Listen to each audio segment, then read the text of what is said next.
అందుకే నేను మైత్రి అనలేదు, సంబంధం అన్నాను మహారాజా. వివాహ సంబంధం. తమరి పుత్రిక యొక్క రూపం, గుణాల గురించిన యశస్సు ఆర్యావర్తమంతటా తెలుసు. మేం కుమారి గాంధారి కొరకు వివాహ ప్రస్తావనతో వచ్చాం. మమ్ము నిరాశపరచకండి. మరి తామైతే బ్రహ్మచర్య వ్రతం చేపట్టారుగా గంగాపుత్ర.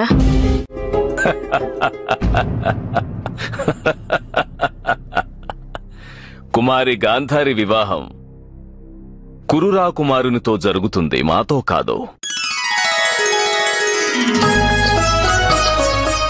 గాంధారి మాకు పుత్రికతో సమానం. మాకీ మాటలు చాలా నచ్చాయి. పాండుకుమారుని కంటే శ్రేష్ఠవరుడెక్కడ లభిస్తాడు? పాండుకుమారుని ప్రతిభ గురించి మేము విన్నాము. ధృతరాష్ట్రుడు.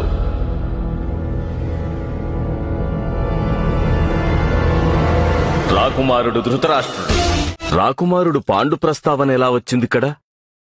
అతను అనుజుడు కదా, జ్యేష్ఠపుత్రుడు రాకుమారుడు ధృతరాష్ట్రుడు.